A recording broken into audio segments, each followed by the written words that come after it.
Hey everybody, welcome back to Touchy Reactions. Fans of Wrexham AFC, we are back with another good one tonight. Last week we saw 2 episodes, The Grind, where they had to play like 1,000 games in a month or something.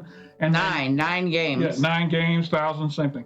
And then Glove Triangle, where we got introduced to the new keeper who came on board after our favorite keeper got hurt yet again. So I wouldn't say he was our favorite keeper because the second one did a pretty damn good job. You're right. So anyway, let's go ahead and jump into this next episode. This one is called Gresford. I don't know what that means. Sounds like the name of a town, so I'm guessing they're playing Gresford at some point. Let's go ahead and jump into it. You ready? And I'm ready because the very small spoiler alert we got was that this one's supposed to be have us on the edge of our seat type of deal. I'm ready. Let's do it.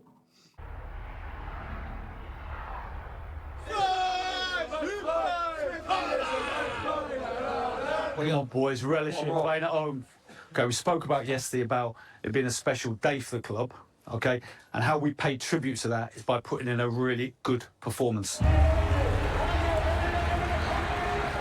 Gresford Memorial Match, okay. As both sides make their way onto the Great Scores pitch, Wrexham looking to try and make it unbeaten in 7. This is a football town, it's a hard-working town. We've been through difficult times lately, but the mining is a massive part of that. We had the most horrific disaster, and I wonder if this is going to be the one that happened where the slag, there was a huge rainfall and the slag on the top of the mine slid down into the town and killed all them kids. Rather than speculate, I'm sure they're about to tell the whole story, but yeah, you may be on something there. And not saying most in a pejorative sense, factually, the worst mining disaster in the history of Britain happened in the 1930s, just on the edge of Wrexham in the Gresford mine. And before things get underway here, there will be a minute's silence for the Gresford colliery disaster. There were well over 200 people that perished that day. The story of 260 miners. Yeah, no, this isn't the one where the slag slid into the schoolhouse and buried the schoolhouse with all the kids in it. That happened, I think, in the 60s or 70s. Wrexham supporters that swapped shifts so they could watch Wrexham, and that sadly the people that obviously replaced them passed away. So it's another example, I guess, of what the football club means to the people, that they would swap shifts to go and do a night shift rather than a day shift just to be able to come and watch the football club, going back all them years, you know. So, you know, the people from the outside now that will say, oh, here they are, Hollywood FC and all that, they have no idea about us as a club. You know, they have no idea of the disaster that was Gresford Colliery that these people went through to be able to come and watch this football team.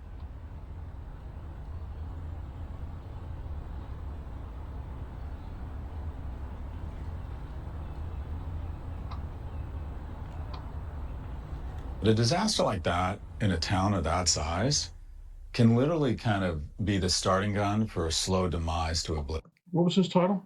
I don't know. I tried to read it, went so fast. Professor of Marketing, NYU Stern School of Business. Mm-hmm. Can literally kind of be the starting gun for a slow demise to oblivion. There's the economic damage. There's the emotional trauma. It's not a foregone conclusion that a town like this survives. Wow. What a somber opening to this episode, man. Oh my gosh.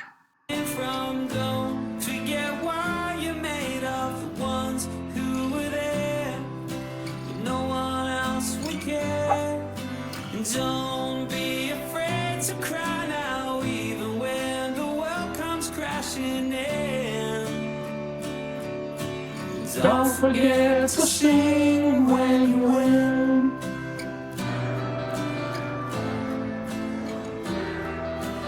Don't forget to sing when you win.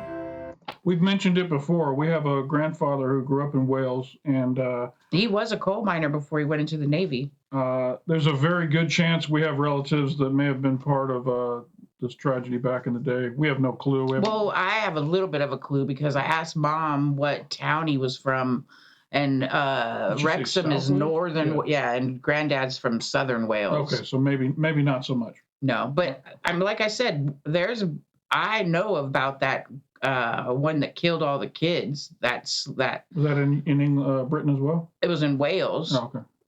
Yeah, and it slid the coal slid out the Slid down a slab, hill and took out a church? took Or out a school with all the kids in it. Jeez. All right, let's get into this episode.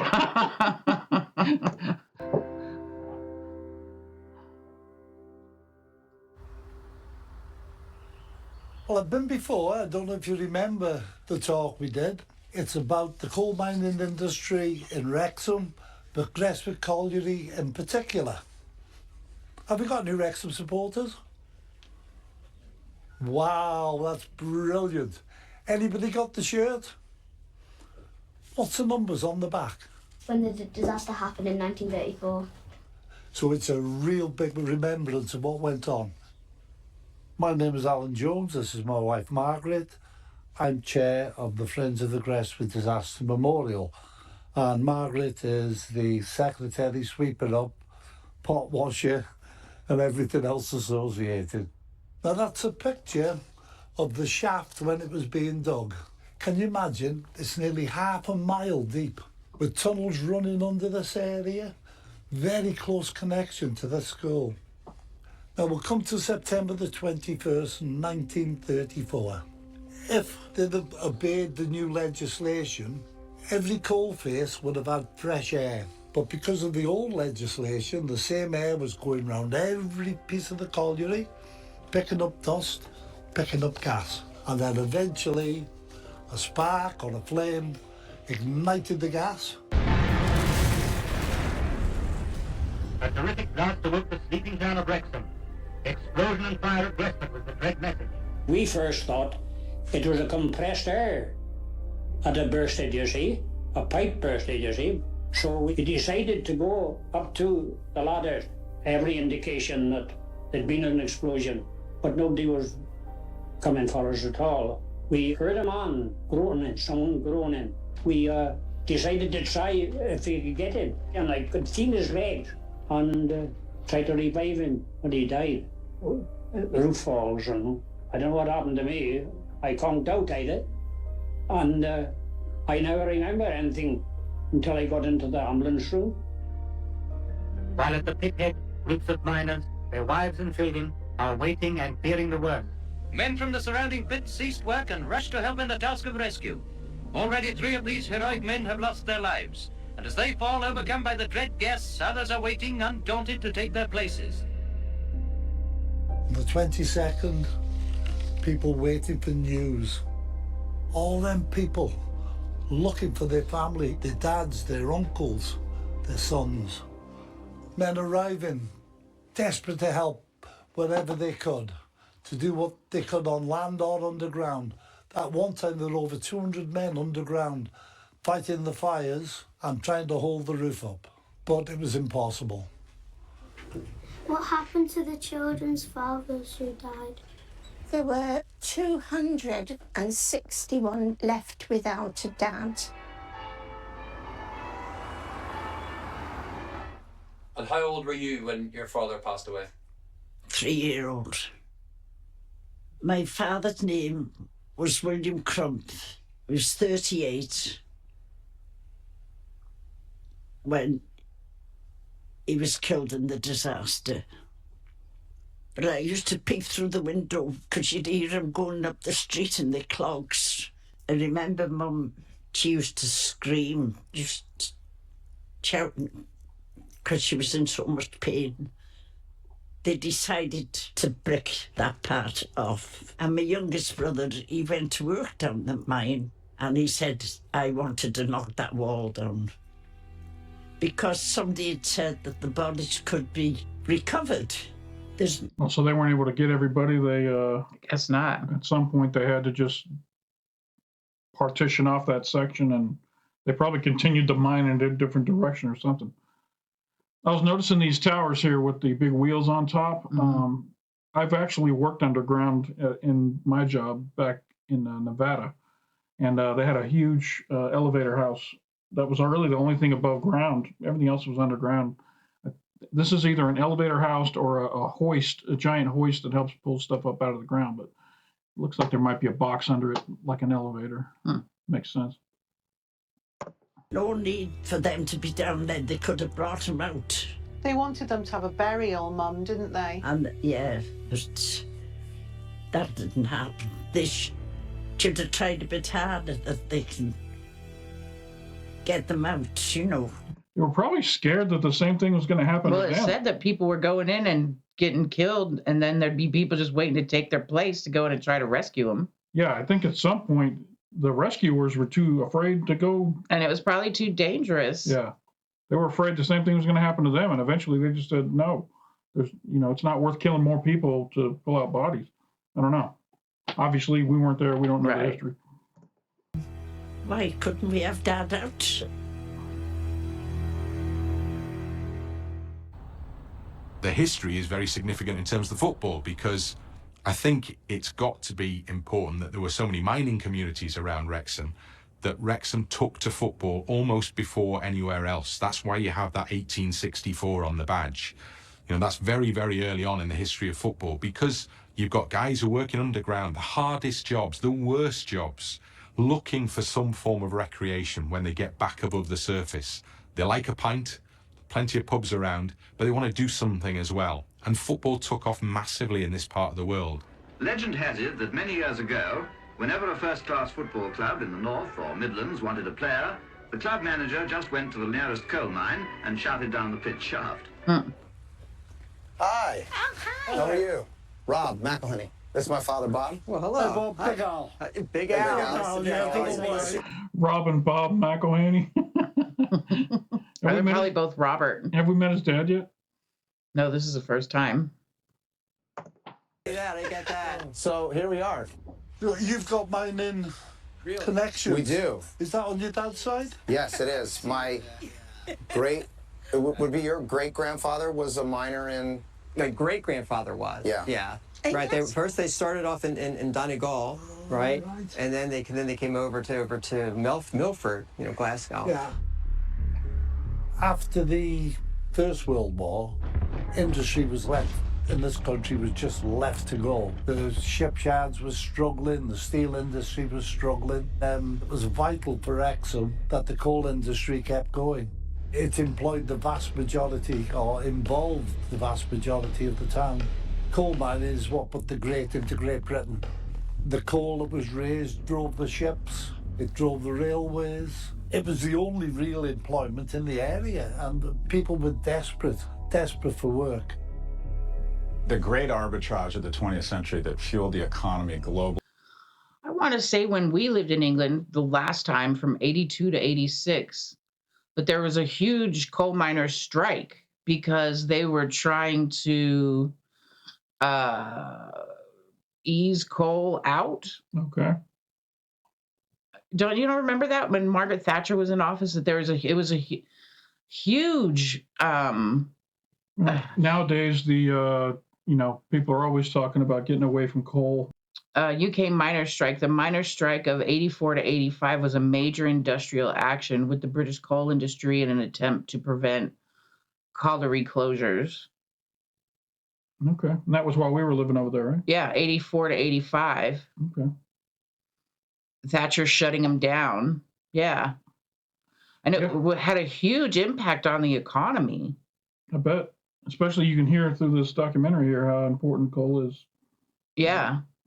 Arbitrage of the 20th century that fueled the economy globally was this arbitrage between fossil fuels, turning them into energy. Pittsburgh, whether it was, steel mining, or Detroit building automobiles, or the town of Wrexham and mining. But it's come at a huge cost. And that cost is primarily to middle-class people who are in more manual jobs who aren't living in a city. There was pretty much one, buyer of your labor. And so it wasn't a negotiation, it was a decision. Do you want to provide for your family or not? This is a tragic life before the disaster. This is hard living. Oh, absolutely. Absolutely. Another point, they were paid on the Friday, a lot of the men. So when they went down the pit, their wages were in their pockets. Oh, jeez. 7 shillings, 9 3/4 pence, that was it. That was per week. That was per week. Yeah. So basically a shilling a day roughly $115 a week in today's dollars. Oh man, for hard labor. Hard. I mean, dangerous. Yeah. That they took the Canaries down there because the gas would build up and they would have to. And like I said, they also had kids down in them mines in America too. Until the child labor laws were put into effect, there was a lot of children working in coal mines because they were small. Nowhere near the safety and standards that we use today. Not even close. So they're still lying there now. So the families didn't even get that. They didn't get the exultation. And the wages of the miners that died actually stopped at 2 o'clock in the morning. When they didn't get the time of the explosion. Full shift. The owners ruled. Listen, it's always been that way. The people with the money that owned everything, they made the rules. And it's like you said, you either work and feed your family or you don't. Your husband died at 2 o'clock. We're going to pay you till 2 o'clock. Yeah, I mean, and you don't get the money he had in his pocket that we just paid him when he went down hole. Yeah, it's always, the world's been a rough place for people for a long time. With an iron rod, health and safety it didn't exist. It was get the coal out at all costs. So how long has the memorial been here? Since 1982. Which was 48 years in waiting. There wasn't a memorial put up straight away after the disaster. The reason being the vested interests of the mine owners who wanted to avoid punishment. Nationwide interest centers on Wrexham Church Hall, where the Ministry of Mines opens its inquiry into the Gresford pit disaster. Miners thrown out of work by the catastrophe eagerly queue up for places. Many of these men were among the 480 at the coalface when the explosion occurred, killing 264 men. This being Britain, the upper classes win. Not just Britain. That's the way it goes throughout history. Owners dismissed without fines after a long hearing. I mean, that's just the way it goes. The working man, until your unions came along, the working man had zero power at all. No power. Man. The mine company were convicted, but only for inadequate record keeping. They were fined a pathetic £140. I think people still know that you've got to be very, very careful about those who come in and profess to say you're going to help us do this. Rob and Ryan might have encountered it to an extent. That was one of the hurdles that they had to overcome because of things like Gresford. I think it's very worthwhile that we remember that one awfully significant in terms of the history of the place. So what does the colliery wheel actually do? We'd have an engine house there, with a rope going up around the wheel and down the shaft. So there'd be a cage that would wind up and down with the men. So this is actually how the men travel down into the mine? Yeah, half a mile. Half a mile into the ground. Okay, can you take us to the other wheels that we're about to the sister wheel? Yeah, absolutely, yeah. It's not very far up the road. The wheel was abandoned by the previous owners and buried it in the ground here. But you can see the size. Take a picture of it for Ryan. I want to see this. It was always in the plans when we were working with the local architects and engineers about the design for the new COP. That we wanted to make sure that we were honoring the coal mining industry in any way that we could. As you can see with the facade of the brick and then in the color. And then we wanted to find ways in which we could just be pretty overt with our respect, and I think this would be a good way to take the sister wheel to put it in a respectful place. They're gonna dig it up and put it. They're gonna dig it up and put it at the stadium. Yeah, that's what it sounds like. Somewhere near the COP. That's awesome, man. Rob and Ryan, man, not just oh God, that's not just a football club owners. No, they want to make sure that they're a part of the community, and they want it to be something, that the town can rally behind, and saying that they recognize the struggles that Wrexham have been through. Yeah, that's awesome, man. That is. That's. I wonder how that thing's pretty old. What did it say? 1936. 40, maybe. Yeah. Awesome. Yeah. That's awesome. Up near the stand for the new cop. But this, to go to the race course and be mounted up, would be the You can hear him choking up thinking about it. This guy lives this history. He teaches this history, and you can see what it means to him, and that's so special. That's awesome. Most pleasure of my life. Sorry, man. It's so important. Anybody in Wrexham with a mining connection, and there's not many that haven't, are going to be so pleased. Well, thank you so much for showing us this. Hopefully we can do it justice. Although it looks pretty where it's at. Sorry? It kind of looks pretty where it's at, like it's in a park somewhere. Yeah, kind of. Almost like they built a park around it. Yeah, but I mean, I understand bringing it to the race course, especially since they said that the people there had switched shifts so the other ones could go to the game. Yeah, right. And I wonder if they have to get permission from like a historical society or something in order to move it. I would imagine that might be the case. I guess we'll find out. Somebody has to own it, right? Maybe we're going to see the actual cop rebuilt in this episode. I don't know, man. That thing was dirt last time we saw it.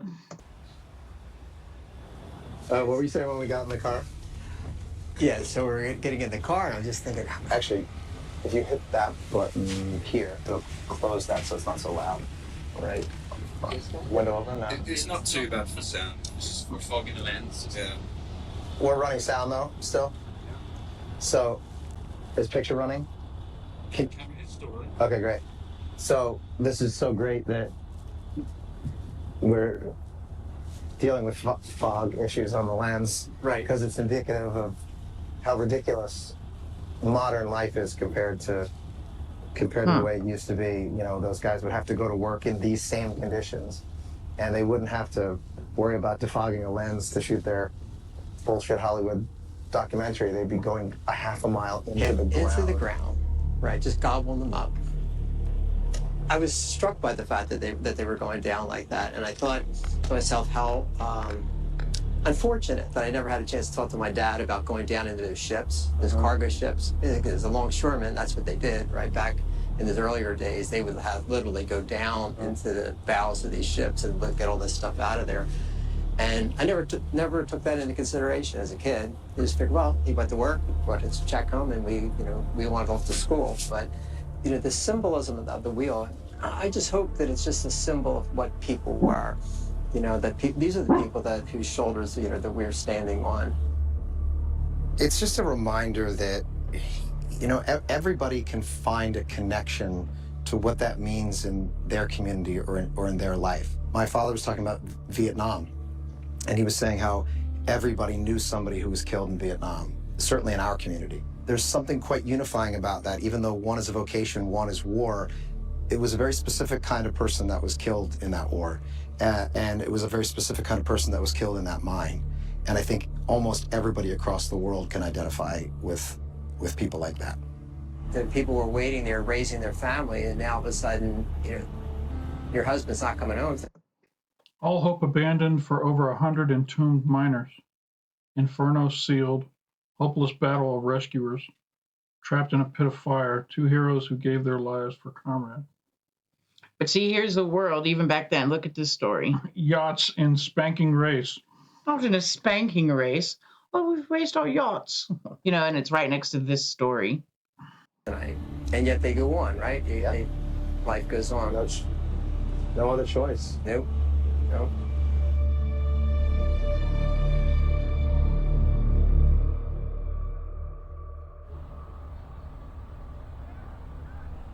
So we get further away from it, but the connection still remains strong.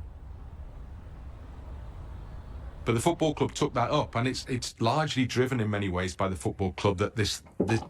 I'm looking at this guy's shirt. You know how like Las Vegas has the skyline? You can see the wheel on his shirt, the football stadium, the wheel. Oh, okay, yep.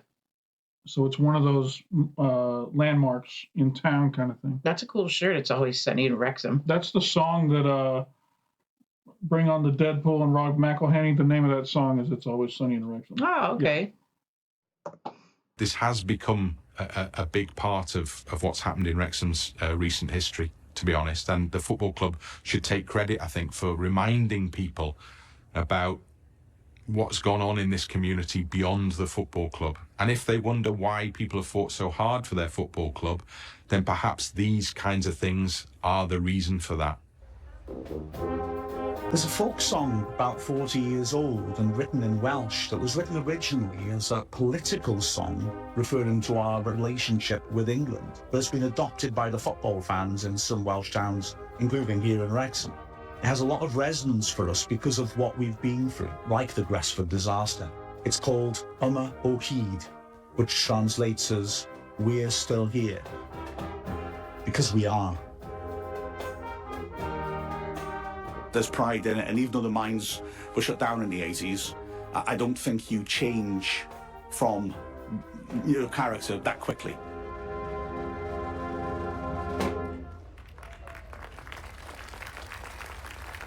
All those things are entwined in terms of the DNA, as we might now describe it, of Wrexham. That industrial past is hugely significant, and football's also hugely significant. The idea that miners are trading shifts so they could go out and watch a match before going back down speaks volumes to how ingrained and how much of a part of the fabric of culture in Wrexham this club is. It's nothing to be trifled with, that's for sure. The disaster happened 100 years ago, but those people are still here. Miners, porters, painters, bartenders, teachers, the people who wake up every day and put in an honest shift. And every Saturday, they want to come to the race course and feel victorious. So every win, every goal is a victory for them. And if we don't do everything on our end for them to feel that, then shame on us, because they deserve it. Because Wrexham is the town that's still here. Again, I think it's just really awesome how they've basically not only adopted this club, but this town and these people, and they're showing the world who these people are, what their lives are, who otherwise would have just been sitting in their corner of Wales. And not just respectfully, but with some reverence. Yes, absolutely. Once again, every episode we talk about, if we ever go to Wrexham, all the things we have to... Now we got to go see the wheel. Yeah, we got to go see the wheel and pay the respects to the, you know... I mean, it makes me even more... I feel like I'm more and more part of the town every time I learn something new about it. It definitely endears, this documentary endears you to the town, not just the football club. No, the town. I'm going to say this documentary is equal parts football, Wrexham. Yeah, and I love that. I love that. Yeah. There will come a time when that generation is no longer here, and hopefully they don't forget their past. You know? Well, I mean, there's a lot of young people at these games. He's teaching it in school. Yeah. It's about to be part of the COP, so... Yeah, right. That's cool. Corner's whipped in.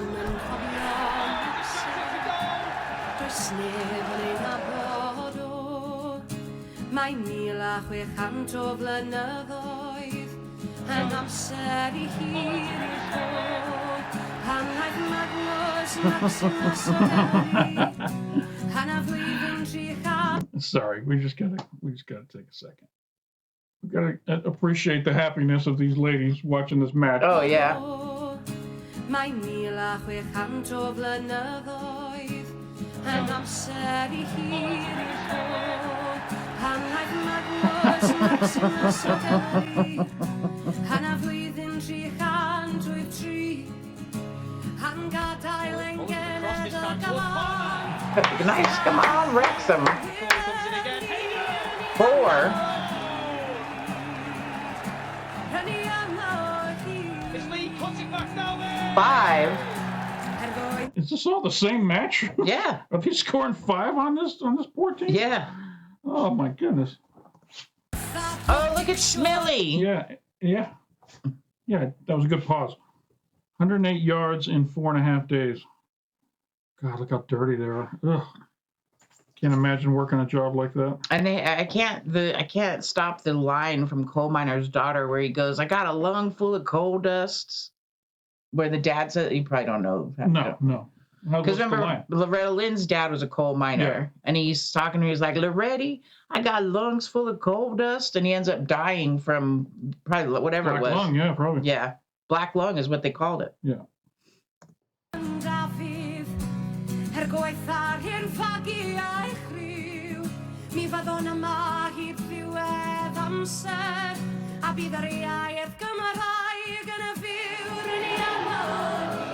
Well, this is the song they were talking about. Yeah, okay. Yeah, I'm slow. Sorry. The majority of it she's been singing has been in Welsh. It's not until the very end and they're putting subtitles too. Yeah, I'm slow. I didn't pick up on that.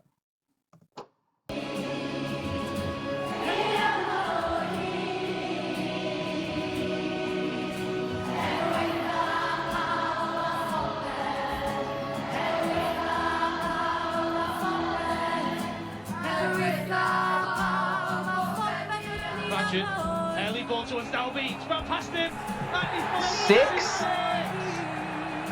Oh, what a pass that is.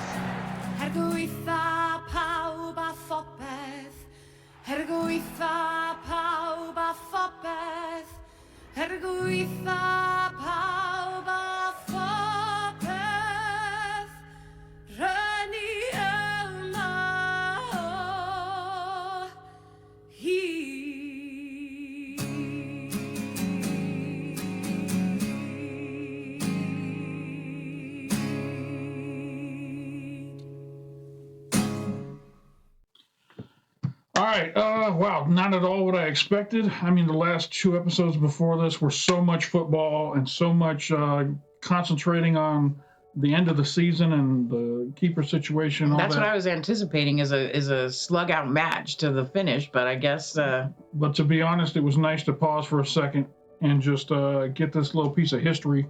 I love history. Yeah, Daniel and I play Jeopardy all the time, and she just crushes me to death. She's so good. I hate giving her credit on film where she can look at it again. But that's just because history, if we don't know where we've been, then we don't know where we are going, you know, that type of thing. And I'm happy to have learned this story, and like I say, it endears me to the town. This was great. Shout out to the documentary makers for how well they handled the story and how well they put this together. Yeah, really good.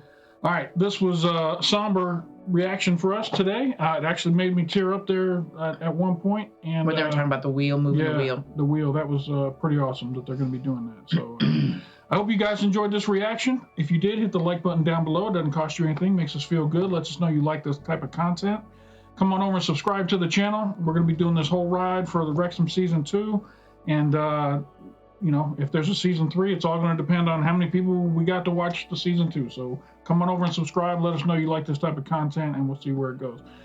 We also, if you hit the bell off in the corner too, it'll let you know anytime we drop new content. It's going to be every week whenever this comes out. It comes out on a Tuesday. We record on a Wednesday, and it normally goes out on a Thursday. So that's kind of how we do things over here. We also have social media links below down for Facebook, Instagram, and Twitter. Come on over and follow us there for non-reaction video type content. And we also have a Patreon. There's a link up in the corner and down below in the description. If you're the type of person that likes to support small channels trying to grow on YouTube, I'm not going to be able to say that too much longer. We're at 47,000 subscribers. So shout out to everybody that's been subscribing. Thank you for helping us grow. We're having a lot of fun doing it. All right, that's it for this video. Danielle, thank you for joining me. You're welcome. I know you enjoyed learning this history. Oh, yeah. I can't wait for the next Jeopardy question. I hope it's on Jeopardy. Me on. All right, and for anybody who stuck around this late into the video, we appreciate you stopping by. And don't forget to come on back. If you enjoyed this video, the YouTube algorithm is pretty sure you're also going to enjoy this video right here.